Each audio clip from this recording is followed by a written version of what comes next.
So thinking again about the urine and just about the gross anatomy or the major anatomy of the kidney in general, we start with a capsule, which is kind of hard to see, and it's definitely hard to label on the practical, though I would be familiar with the idea of it, which is all the way around that thin layer that goes all the way around the outside of the kidney, that in a live animal or live person, it would be surrounded by fat. So in this case, you've rolled off the fat, and you can just see that tiny fibrous capsule around the outside.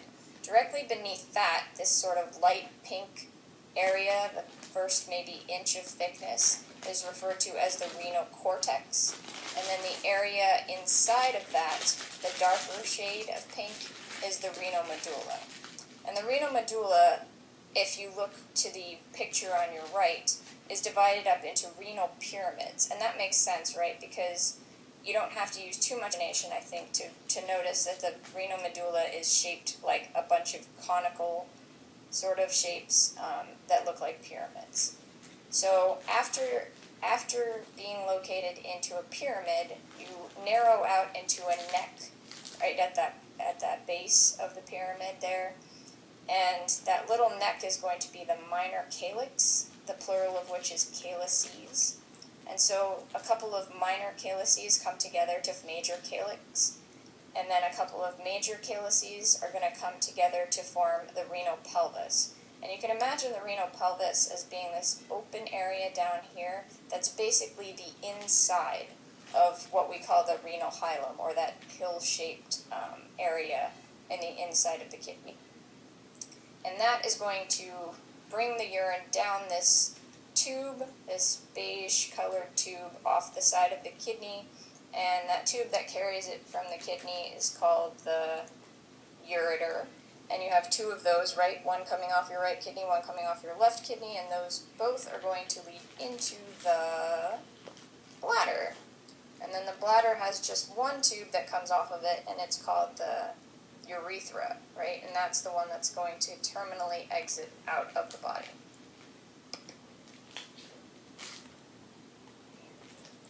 Now, you've heard me talk about a nephron a couple of times already. So what's that about? Well, a nephron is the functional unit of the kidney. And what does that mean? Well, how many kidneys do you have? 2, right? How many nephrons do you have? About 2 million. So each kidney has about 1 million nephrons. And if you think about a kidney as being a giant, compact PP factory, then each of the little nephrons is going to be like an assembly line worker. And that's exactly how they act, is all in concert in order to be able to do this one very important function. And in the nephron is where about 99% of the reabsorption and secretion occurs. Now, we talked about how the idea of reabsorption and secretion can be a little bit confusing, but we'll talk a little bit more about that in the next slide. So for now, just realize there are 2 types of nephrons, and it has to do with how long their loop of Henle is. So if you look at this picture, and you remember that gross anatomy of the kidney that we went over, the cortical nephron has a short loop of Henle, and it's called a cortical nephron because the renal cortex, that outside part, is the only place that it's located within. So the other type of nephron has this long loop of Henle that dips down into the renal medulla, or the innermost part of the kidney, and that's going to be called the juxtamedullary nephron.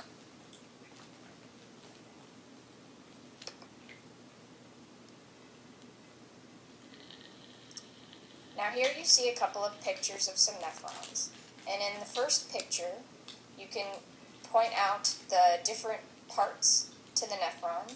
So it starts off at Bowman's capsule, which is that circular red object, and that contains that glomerulus, which is made up of capillaries. So when things enter through there, they're going to first encounter the proximal convoluted tubule, or the PCT. And convoluted just means twisty, so you can see how even though some books for simplicity draw it straight, it's actually twisty. And it's called proximal because, if you remember from Anatomy 1, that was the word that we used to indicate closer to. So if you're starting at Bowman's capsule, then the section that's going to be closest to that capsule is the proximal convoluted tubule. So after you go through that, you're going to go down into this loop of Henle. And the part that goes down of the loop of Henle is the descending limb of the loop of Henle. And then the part that goes back up again is going to be the ascending limb of the loop of Henle. So after you go through there, you're going to then enter another tubule part that looks, again, a little bit twisty. So we're also going to call it convoluted, but this time we're going to call it the DCT, or the distal convoluted tubule. Why? Because distal means farther away, right? It's kind of the opposite of proximal. And then after that, you're going to enter this stalk thing that looks like a tree. That's called the collection duct. And it's important to note that they do consider that to be part of the nephron, just like all of the other pieces. However, each nephron has its own PCT, DCT, and loop of Henle, whereas several nephrons will share the same collecting duct. So that's why it looks like a tree and it has lots of different branches. And then if you look over here to the right, I don't require this much detail in lab, but it might be that you have to learn this for lecture. So these boxes here that come out of each separate piece, so the PCT and the ascending limb and the descending limb of the loop of Henle and then the DCT, represent the different things that can be secreted and reabsorbed based on what carriers are found in the membranes of these parts of the nephron. And it's important to note that if the arrow comes out, that means that something has come from inside of the nephron to outside of the nephron. And we actually call that process reabsorption. Because why? Well, it's being taken back by the body, because outside of the nephron, you can just think of it as generic term, the body. That's what a body is. So if you're taking it out of the nephron, the tubes, then it's going to be reabsorbed. If you look at some of these other arrows, they come from outside and they're pointing into the nephron, into the tubes. And we call that secreted.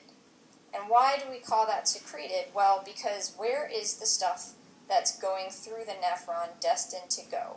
Well, it's urine, right, and filtrate. So it's going through the nephron, and it's going to eventually be secreted from the body through the urethra.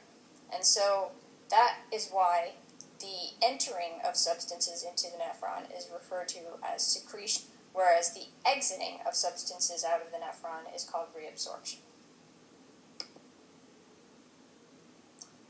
I know how much everybody loves histology, so no lecture or supplement to a lecture would be complete without it. And this is a picture of what nephrons would look like if we looked at them under a microscope. So in the top picture, you can see the glomerulus, right? And the glomerulus, again, is filled with capillaries. So it just looks like a sticky little ball of yarn, basically. These very thin-walled little capillaries in a ball. And it's surrounded by Bowman's capsule, and the space in the middle, anytime we see that space, we call that lumen. There's many different cross-sections of blood vessels that you can see all around, and then a bunch of proximal and distal convoluted tubules in cross-section. So if you see these on an exam question or a quiz question, how would you tell the difference between the PCT and the DCT? Well, it's actually quite easy. If you look at the other slide, the one in the bottom right corner, and you look at the ones marked distal, or DT, versus the ones marked proximal, or PT, the first thing you're going to notice is that generally the DT are more rigidly shaped than the proximal ones are. And so it's kind of like when we're looking at the veins and the arteries under the microscope. But more importantly, the easiest way to distinguish is if you look in the center, and it's a clear lumen in the center, it's a distal tubule.